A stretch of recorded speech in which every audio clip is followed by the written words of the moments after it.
बरसों बीत जाने के बाद भी जिस रचना पर धूल के एक भी कण न लगे, ऐसी रचना मुंशी प्रेमचंद्र की है। प्रेमचंद्र के द्वारा लिखित आज जिस कहानी को हम पढ़ेंगे वह है कफन। नाम से ही पता चलता है कफन कितना संजीदा विषय है। प्रेमचंद्र अपनी कहानी के द्वारा कफन के बारे में क्या बताए हैं और क्या बताना चाहते हैं, यह तो कहानी पढ़कर ही समझ में आएगा। पर इतना तो जरूर हम कह सकते हैं, प्रेमचंद्र द्वारा लिखित यह कहानी कफन आपके दिल को जरूर छू जाएगी। इसी के साथ आप सभी का स्वागत है जन दर्पण न्यूज में। मैं हूं निधि। एक झोपड़ी के द्वार पर बाप बेटा दोनों एक बुझे हुए अलाव के सामने चुपचाप बैठे हुए थे और अंदर बेटे की जवान बीवी बुधिया प्रसव वेदना से पछाड़ खा रही थी। रह रहकर उसके मुंह से ऐसी दिल दहला देने वाली आवाज निकल रही थी कि दोनों कलीजा थाम लेते थे। जाड़े की रात थी, प्रकृति सन्नाटे में डूबी हुई, सारा गांव अंधकारमय हो गया था। घीसू ने कहा, मालूम होता है बचेगी नहीं, सारा दिन दौड़ते हो गया, जा देख तो आ। माधव चिढ़कर बोला, मरना ही है तो जल्दी मर क्यों नहीं जाती, देख कर क्या करूं। तो बड़ा बेदर्द है बे, साल भर जिसके साथ सुख चैन से रहा उसी के साथ इतनी बेवफाई। मुझसे तो उसका तड़पना और हाथ पांव पटकना नहीं देखा जाता। चमारों का कुनबा था और सारे गांव में बदनाम। घीसू एक दिन काम करता तो 3 दिन आराम करता। माधव इतना कामचोर था कि आधे घंटे काम करता तो घंटे भर चीलम पीता, इसलिए उन्हें कहीं मजदूरी नहीं मिलती थी। घर की मुट्ठी भर भी अनाज मौजूद हो तो उनके लिए काम करने की कसम थी। जब 2-4 खाखे हो जाते तो घीसू पेड़ पर चढ़कर लकड़ियां तोड़ लाता था और माधव बाजार से बेच लाता, और जब तक पैसे रहते दोनों इधर उधर मारे मारे फिरते। गांव में काम की कमी न थी, किसानों का गांव था, मेहनती आदमी के लिए 50 काम थे। मगर इन दोनों को उसी वक्त बुलाते जब 2 आदमियों से एक काम पाकर भी संतोष कर लेने की सिवा कोई और चारा न होता। अगर दोनों साधु होते तो उन्हें संतोष और धैर्य के लिए संयम और नियम बिल्कुल जरूरत ना होती। यह तो इनकी प्रकृति थी, विचित्र जीवन था इनका। घर में मुट्ठी भर 2-4 बर्तन के सिवा कोई संपत्ति नहीं थी। फटे चीथड़ों से अपनी नग्नता को ढाके हुए जिए जाते थे। संसार की चिंताओं से मुक्त, कर्ज से लदे हुए, गालियां भी खाते, मार भी खाते, मगर कोई गम नहीं। दिन इतने की वसूली की बिल्कुल आशा न रहने पर भी लोग इन्हें कुछ न कुछ कर्ज दे देते थे। मटर आलू की फसल में दूसरों के खेतों से मटर या आलू उखाड़ लाते, भून भान कर खा लेते, या 10-5 ऊख उखाड़ लाते और रात को चूसते। घीसू ने इसी आकाश वृत्ति से 60 साल की उम्र काट दी और माधव भी सपूत बेटे की तरह बाप के ही पद चिन्हों पर चल रहा था, बल्कि उसका नाम भी और उजागर कर रहा था। इस वक्त भी दोनों अलाव के सामने बैठकर आलू भून रहे थे जो किसी खेत से खोद लाए थे। घीसू की स्त्री बहुत दिन हुए देहांत हो गया। माधव का ब्याह पिछले साल हुआ था और जब से औरत आई थी इनके इस खानदान में व्यवस्था की नींव डाली थी और इन दोनों बेगैरतों का दोहज भरती रहती थी। जब से वह आई थी यह दोनों और भी आलसी और आराम मतलब हो गए थे, बल्कि कुछ अकड़ने भी लगे थे। कोई कार्य करने को बुलाता तो निर्व्याज भाव से दुगनी मजदूरी मांगते। वही औरत आज प्रसव वेदना से मर रही थी और यह दोनों इसी इंतजार में थे कि वह कब मर जाए तो आराम से सोए। घीसू ने आलू निकालकर छीलते हुए कहा, जा देख तो आ, क्या दशा है उसकी, चुड़ैल का फिसाद होगा और क्या। यहाँ तो ओझा भी 1 रुपए मांगता है। माधव को भय था कि वह कोठरी में गया तो घीसू आलूओं का बड़ा भाग साफ कर देगा। बोला, मुझे वहां जाते डर लगता है। डर किस बात का है, मैं तो यहाँ ही हूँ, तुम ही जाकर देखो ना। मेरी औरत जब मर रही थी तो मैं 3 दिन तक उसके पास से हिला तक नहीं था, और फिर मुझसे लजाएगी कि नहीं इसका भी कभी मुंह नहीं देखा। आज उसका उधड़ा हुआ बदन देखो, उसके तन की सुध भी तो ना होगी, मुझे देख लेगी तो खुलकर हाथ पांव भी ना पटक सकेगी।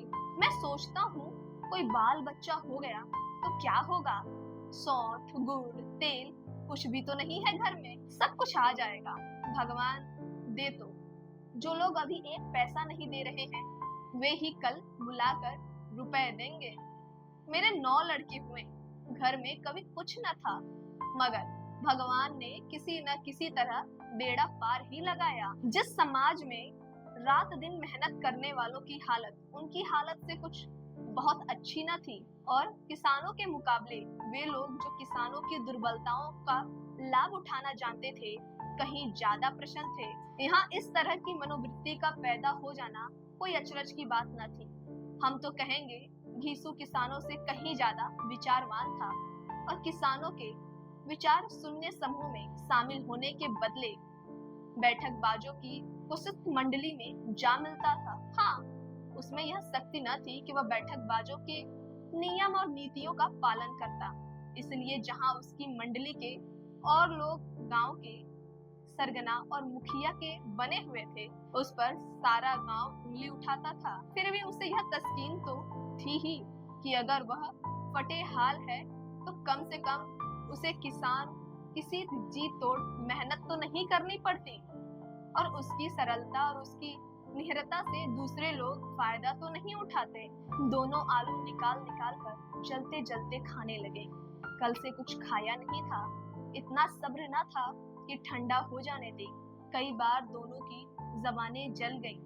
छिल जाने पर आलू का बाहरी हिस्सा जबान, हलक और तालू को जला देता था, और उस अंगारे को मुंह में रखने से ज्यादा खैरियत इसी में थी कि वह अंदर पहुंच जाए। वहां उसे ठंडा करने के लिए काफी सामान थे, इसलिए दोनों जल्द जल्द निकल जाते। हालांकि इस कोशिश में उनकी आंखों से आंसू निकल आते थे। घीसू को उस वक्त ठाकुर की बारात याद आई, जिसमें 20 साल पहले वह गया था। उस दावत में उसे जो तृप्ति मिली थी वह उसके जीवन में याद रखने लायक बात थी, और आज भी उसकी याद ताजा थी। बोला, वह भोज नहीं भूलता जब से फिर उस तरह का खाना और भर पेट नहीं मिला। लड़की वालों ने सबको भर पेट पूड़ियां खिलाई थी, छोटे बड़े सबने पूड़ियां खाई, और असली घी की चटनी, रायता, 3 तरह के सूखे साग, एक रसेदार तरकारी, दही, चटनी, मिठाई। अब क्या ही बताऊं कि उस भोज में क्या स्वाद था। कोई रोक टोक नहीं थी, जो चीज चाहो मांगो, जितना चाहो खाओ। लोगों ने ऐसा खाया कि किसी ने पानी तक न पिया गया। मगर परोसने वाले हैं कि पत्तल में गर्म गर्म गोल गोल सुवासित कचौड़ियां डाल देते हैं। मना करते हैं कि नहीं चाहिए। पत्तल पर हाथ रोके हुए हैं, मगर वो हैं कि दिए जाते हैं। और जब सबने मुंह धो लिया तो पान इलायची भी मिली, मगर मुझे पान लेने की कहाँ सुध थी। खड़ा हुआ ना जाता था। छटपट जाकर अपने कंबल पर लेट गया। ऐसा दिल दरिवान था वह ठाकुर। माधव ने इन पदार्थों का मन ही मन मजा लेते हुए कहा, अब हमें कोई ऐसा भोज नहीं खिलाता, अब कोई क्या खिलाएगा। वह जमाना दूसरा था। अब तो सबको किफायत सूझती है। शादी ब्याह में मत खर्च करो, क्रियाकर्म में मत खर्च करो। पूछो, गरीबों का माल बटोर बटोर कर कहाँ रखोगे। बटोरने में तो कमी नहीं है, हाँ खर्च में किफायत सूझती है। तुमने 20 पूरियां खाई होंगी, 20 से ज्यादा खाई थी। मैं 50 खा जाता, 50 से कम मैंने न खाई होगी। और अच्छा पका था, तू तो मेरा आधा भी नहीं है। आलू खाकर दोनों ने पानी पिया, और वहीं अलाव के सामने अपनी धोतियां ओढ़कर पांव पेट में डाले सो रहे थे, जैसे 2 बड़े बड़े अजगर गेंडुलियां मारे पड़े हों, और बुधिया अभी तक कराह रही थी। सवेरे माधो ने कोठरी में जाकर देखा तो उसकी स्त्री ठंडी हो गई थी।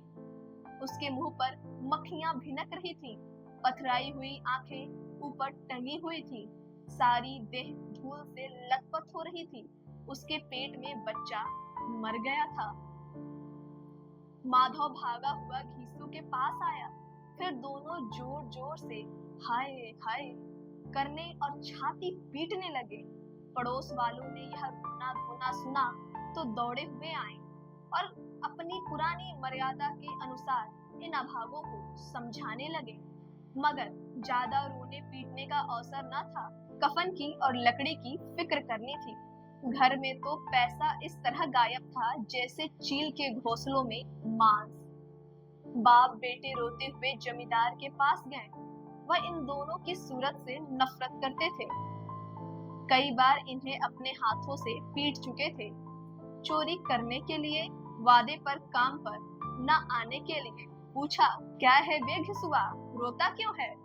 अब तो तू कहीं नहीं दिखलाई भी देता, मालूम होता इस गांव में रहना नहीं चाहता। घिसू ने जमीन पर सिर रखकर आंखों में आंसू भरे हुए कहा, सरकार, बड़ी विपदा में हूँ। माधव की घरवाली रात को गुजर गई। रात भर तड़पती रही सरकार। हम दोनों उसके सिराने बैठे रहे। दवा दारू जो कुछ हो सका सब कुछ किया, मुदा वह हमें दगा दे गई। अब कोई एक रोटी देने वाला भी ना रहा मालिक। तबाह हो गए, घर उजड़ गया। आपका गुलाम हूँ, आपके सिवा कौन उसकी मिट्टी पार लगाएगा?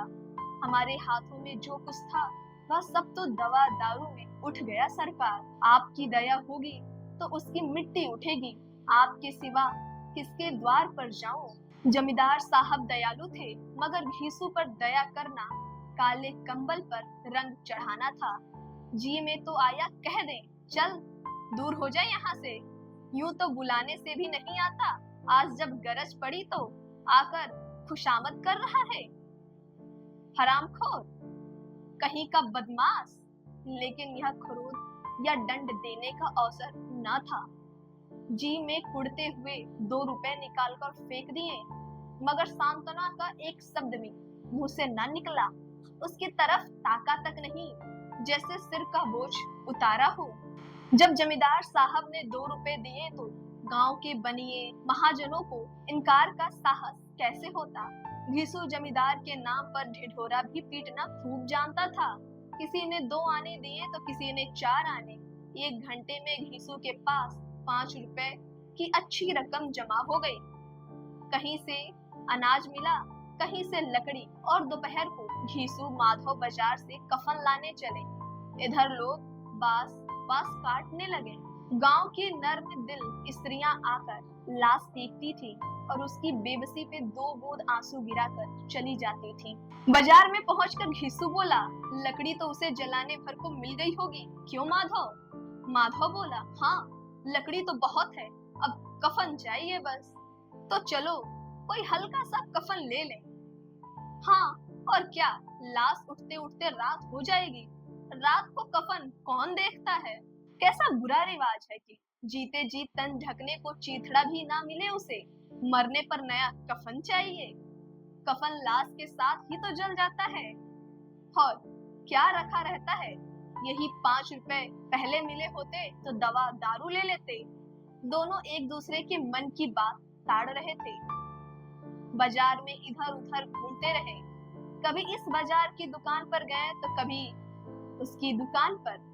इस तरह के कपड़े रेशमी सूती देखे, मगर कुछ जचा नहीं। यहाँ तक कि शाम हो गई। अब दोनों ना जाने किस दैवीय प्रेरणा से एक मधुशाला के सामने जा पहुंचे और जैसे किसी पूर्व निश्चित अवस्था से अंदर चले गए। वहां जरा देर तक दोनों असमंजस से खड़े रहे। फिर घीसू ने गद्दी के सामने जाकर कहा, साहू जी, एक बोतल हमें भी देना। इसके बाद कुछ चिखौना आया, तली हुई मछलियां आई। दोनों बरामदे में बैठकर शांति पूर्वक पीने लगे। कई खुजियां ताबड़तोड़ पीने के बाद दोनों सुरूर में आ गए। घिसू बोला, कफन लगाने से क्या मिलता, आखिर जल ही तो जाता है, कुछ बहू के साथ तो ना जाता। माधव आसमान की तरफ देखकर बोला, मानो देवताओं को अपनी निष्पक्षता का साक्षी बना रहा हो। दुनिया का दस्तूर है, नहीं लोग बामनों को 1000 रुपए क्यों देते हैं? कौन देखता है परलोक में मिलता है या नहीं? बड़े आदमियों के पास धन है, फूके, हमारे पास फूकने को क्या है? लेकिन लोगों को जवाब क्या देंगे? लोग पूछेंगे नहीं कफन कहाँ है? घिसू हंसा, अब एक कह देंगे कि रुपए कमर से खिसक गए, बहुत ढूंढा मिले नहीं। लोगों को विश्वास ना आएगा, लेकिन फिर वही रुपए भी देंगे। माधव भी हंसा इस अनपेक्षित सौभाग्य पर, बोला बड़ी अच्छी थी बेचारी, मरी तो खूब खिला पिला कर। आधी बोतल से ज्यादा उड़ गई। खीशु ने 2 सेर पूरियां खाई, चटनी अचार कलेजियां। शराब खानों के सामने ही दुकान थी। माधव लपक कर 2 पत्तलों में सारे सामान ले आया। पूरा 1.5 रुपए खर्च हो गया, सिर्फ थोड़े पैसे बचे रहे। दोनों इस वक्त इस शान में पूरियां खा रहे थे जैसे जंगल में कोई शेर अपना शिकार उड़ा रहा हो। न जवाबदेही का खौफ, न बदनामी की फिक्र। इन भावनाओं को उन्होंने बहुत पहले ही जीत लिया था। घीसु दार्शनिक भाव से बोला, हमारी आत्मा प्रसन्न हो रही है तो क्या उसे पुण्य न होगा? माधव ने श्रद्धा से सिर झुकाकर तस्दीक की, जरूर से जरूर होगा। भगवान तुम अंतर्यामी हो, उसे बैकुंठ ले जाना। हम दोनों हृदय से आशीर्वाद दे रहे हैं। आज जो भोजन मिला है वह उम्र भर न मिला था। एक क्षण के बाद माधव के मन में एक शंका जागी। बोला, क्यों दादा, हम लोग भी एक न एक दिन वहाँ जाएंगे ही। घीशु ने इस भोले भाले सवाल का कुछ उत्तर न दिया। वह परलोक की बातें सोचकर इस आनंद में बाधा न डालना चाहता था। जो वहाँ वह हम लोगों से पूछेगी, तुमने हमें कफन क्यों नहीं दिया, तो क्या कहेंगे? तुम्हारा सिर? पूछेगी तो जरूर। तू कैसे जानता है कि उसे कफन ना मिलेगा? तू मुझे ऐसा गधा समझता है? 60 साल क्या दुनिया में घास खोदता रहा हूँ, उसको कफन मिलेगा और बहुत अच्छा मिलेगा। माधव को विश्वास न आया। बोला, कौन देगा? रुपए तो तुमने चट कर दिए। वह तो मुझसे पूछेगी, उसकी मांग में सिंदूर मैंने डाला था। कौन देगा, बताते क्यों नहीं? वही लोग देंगे जिन्होंने अब की बारी दिया था। हाँ, अब के रुपए हमारे हाथ ना आएंगे।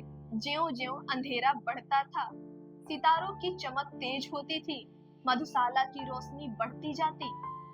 कोई गाता, कोई डींग मारता, कोई अपने सगी के गले लिपट जाता था, कोई अपने दोस्तों के मुंह से कुल्हड़ लगाए देता था। वहाँ के वातावरण में एक सुरूर था, हवा में एक नशा।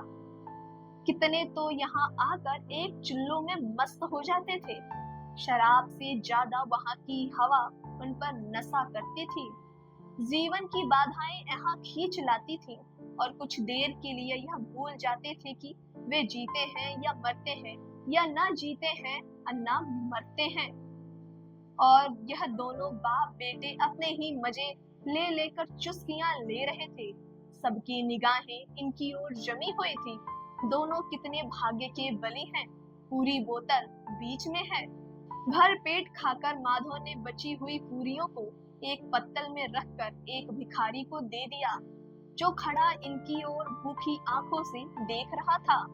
और दोनों ने गौरव, आनंद से उल्लास का अपने जीवन में पहली बार अनुभव किया। घीसु ने कहा, ले जा, खूब खा और आशीर्वाद दे। जिसकी कमाई है वह तो मर गई, मगर तेरा आशीर्वाद उसे जरूर पहुंचेगा। रोए रोए से आशीर्वाद दो, बड़ी गाड़ी की कमाई के पैसे हैं। माधव ने फिर आसमान की तरफ देखकर कहा, वह बैकुंठ में जाएगी दादा, बैकुंठ की रानी बनेगी। घीसु खड़ा हो गया और जैसे उल्लास की लहरों में तैरता हुआ बोला, हाँ बेटा, बैकुंठ जाएगी। किसी को सताया नहीं, किसी को दबाया नहीं, मरते मरते हमारी जिंदगी की सबसे बड़ी लालसा पूरी कर गई। वह ना बैकुंठ जाएगी तो क्या ये मोटे मोटे लोग जाएंगे, जो गरीबों को दोनों हाथों से लूटते हैं और अपने पाप को धोने के लिए गंगा में नहाते हैं, मंदिरों में जल चढ़ाते हैं। श्रद्धालुओं का यह रंग तुरंत ही बदल गया। और स्थिरता नशे की खासियत है। दुख और निराशा का दौरा हुआ। माधव बोला, मगर दादा, बेचारी ने जिंदगी में बड़ा दुख भोगा, कितना दुख झेल कर मरी। वह आंखों पर हाथ रखकर रोने लगा, चीखें मार मार कर। घीसु ने समझाया, क्यों रोता है बेटा? खुश हो कि वह माया जाल से मुक्त हो गई, जंजाल से छूट गई। बड़ी भाग्यवान थी जो इतनी जल्दी मोह माया के बंधन तोड़ दिए। और दोनों खड़े होकर गाने लगे, ठगनी क्यों नैना झमकावे ठगनी। पियक्कड़ों की आंखें इनकी ओर लगी हुई थी और यह दोनों अपने दिल में मस्त हो जाते थे। दोनों नाचने लगे, उछलने भी, कूदने भी, गिरे भी, मटके भी, भाव भी बनाए, अभिनय भी किए और आखिर नशे में मदस्त होकर गिर पड़े। यदि हम इस कहानी को कनेक्ट करना चाहें तो इस कहानी को जरूर समझ पाएंगे। प्रेमचंद्र ने यह भी बताया है कि कैसे बड़े लोग छोटे लोगों पर अत्याचार करते थे और अपने पाप मिटाने के लिए गंगा नहाते, मंदिरों में जल चढ़ाते। इसके साथ ही यह भी बताया है कि लोग नशे की हालत में जब रहते हैं तो उनका भाव हर पल बदलता रहता है। जैसे कि माधव का कुछ देर पहले खुशी से जश्न मना रहा था, नाच गा रहा था और थोड़ी देर बाद रोने भी लगा, चीखने चिल्लाने भी लगा। प्रेमचंद्र की यह कहानी उस समय की है जब एक आना का भी बहुत महत्व हुआ करता था। इसलिए कहानी को कनेक्ट कर पाना, खुद से रिलेट कर पाना बहुत कठिन होगा। पर जैसे हम एवेंजर्स जैसी मूवियों को कनेक्ट करते हैं, हम चाहें और सोचें तो इस कहानी को भी हम खुद से जरूर कनेक्ट कर पाएंगे। तो आप भी सोचिएगा और कमेंट में बताइएगा कि आपको यह कहानी कैसी लगी।